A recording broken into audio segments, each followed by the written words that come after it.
Dear student, good morning to all. Today I will explain you a new topic, inelastic collision in one dimension. In the last video we were discussing about elastic collision in one dimension. Okay, तो आज बेटा हम start करेंगे inelastic collision in one dimension. We draw a diagram. In this diagram we have the two bodies of mass m1 and m2, initial velocity u1 and u2 before collision. ये before collision के हैं और ये after collision.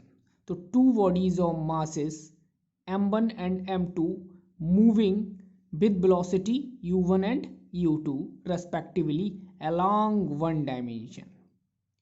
They collides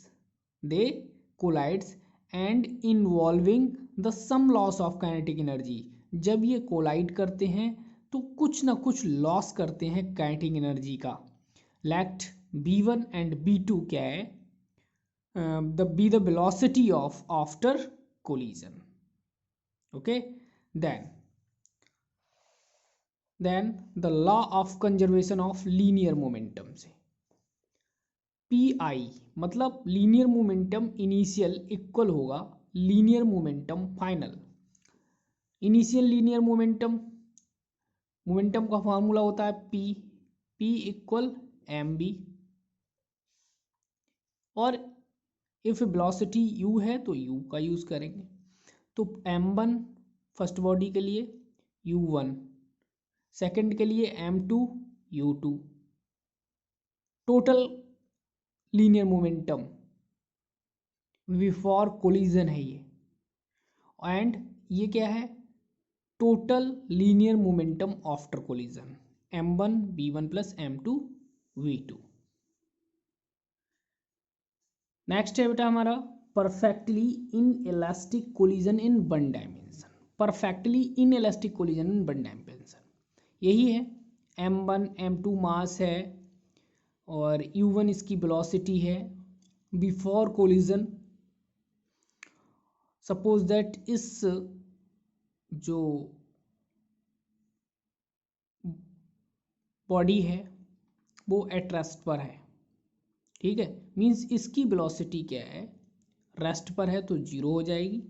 और जब ये collides करते हैं after colliding then the body moves together और इनकी वेलोसिटी कॉमन हो जाएगी और वो वेलोसिटी हो जाएगी b. क्योंकि परफेक्टली इन इलास्टिक कोलिजन में two bodies of mass m1 m2 and mass m1 m2 happens to be initially at rest, means u2 zero पर है. We refer this body as the target.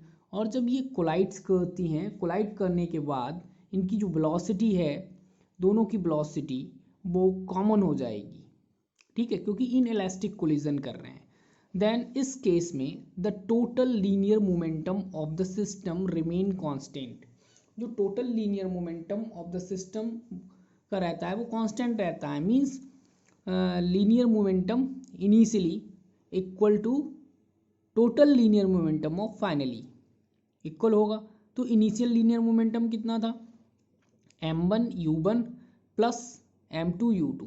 Total linear momentum before collision और total linear momentum after collision. तो m1 b plus m2 v, क्योंकि after collision in this case में velocity क्या common हो गई, तो b यहाँ से कॉमन हो गया तो m1 प्लस m2, यहाँ m1 u1 plus m2 u2.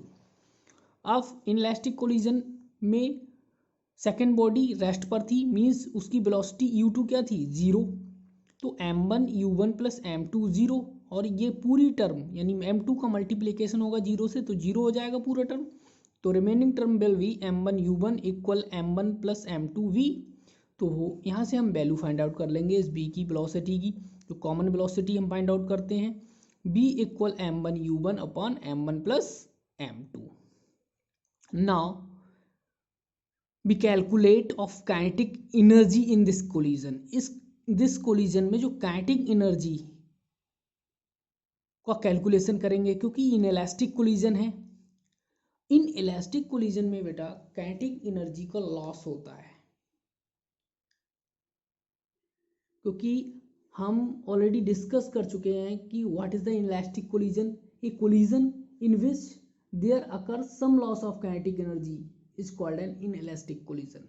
यानी इनएलास्टिक कोलिजन की अकर में काइनेटिक एनर्जी को कुछ ना कुछ लॉस जरूर होता है, तो वो लॉस हम कैलकुलेट करेंगे अब। The total kinetic energy before collision E1 equal half m1 u1 square plus half m2 u2 square. But u2 क्या था, जीरो, तो u2 रेस्ट पर था, u2 जीरो, तो वो पूरी टर्म जीरो हो गई। तो रिमेनिंग टर्म E1 इक्वल बचा हमारा half m1 u1 square. Okay, total kinetic energy after collision. अब total kinetic energy after collision निकालेंगे तो E2 equal half mb square होता है, बट मास क्या है वहाँ ऐड हो जाएगा, क्योंकि दोनों क्या हो जाते हैं, कॉमन हो जाएंगे, मतलब एक दूसरे को कॉमन। यहाँ से देखिए मास क्या हो जाएगा m1 प्लस m2, ये चिपक गए तो टोटल मास। तो इस केस में total mass m1 plus m2 v square. तो E2 equal half m1 plus m2, और वैल्यू b की, इस b की वैल्यू पुट कर देंगे, b की वैल्यू हम पुट करेंगे यहाँ से, इस b की वैल्यू पुट कर दो। b की value m1 u1 upon m1 plus m2 का होल स्क्वायर। अब E2 इक्वल हमारा आया m1 square u1 square upon 2 m1 plus m2। Suppose that this is the equation number third. अब loss of kinetic energy, kinetic energy को loss कैसे निकालेंगे, means E1 हम find out कर चुके थे और E2 ये है, तो E1 माइनस E2, E1 से सब्सट्रैक्ट कर देंगे E2 को, ठीक है, तो लॉस निकल आएगा काइनेटिक एनर्जी में। E1 की वैल्यू है half m1 u1 square, E2 की वैल्यू है minus m1 square u1 square upon 2 m1 plus m2।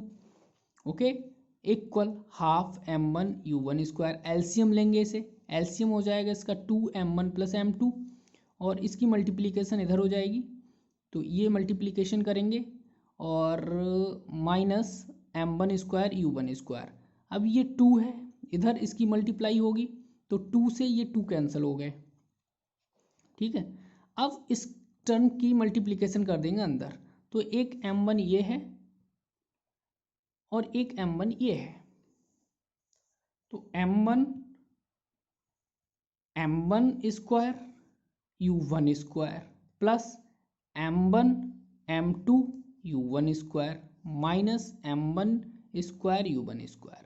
अब m1 u स्क्वायर से m1 u1 square cancel out हो गए, the remaining term will be होगी हमारी m1 m2 u1 square upon 2 m1 plus m2, और यही value आई है हमारी लॉस ऑफ काइनेटिक एनर्जी, यानी m1 m2 u1 square upon 2 m1 plus m2 which is positive. जो लॉस आया है काइनेटिक एनर्जी में वो कैसा है, पॉजिटिव है। Therefore some kinetic energy is always lost होती है, तो कुछ ना कुछ एनर्जी हमेशा लॉस्ट होती है, लॉस होता है उसका इन इलास्टिक कोलिजन में। इन इलास्टिक कोलिजन में काइनेटिक एनर्जी का लॉस होता है, और इन इलास्टिक कोलिजन में E की वैल्यू क्या होती है, जीरो, और E क्या है, कॉफिशिएंट ऑफ रेस्टिट्यूशन। इस कॉफिशिएंट ऑफ रेस्टिट्यूशन E की वैल्यू जीरो होती है, क्योंकि प्रॉपर्टीज में हम ऑलरेडी डिस्कस कर चुके हैं कि इन इलास्टिक कोलिजन में काइनेटिक एनर्जी का लॉस होता है, ठीक है, और कितना लॉस होता है उसका ये फार्मूला है। ओके।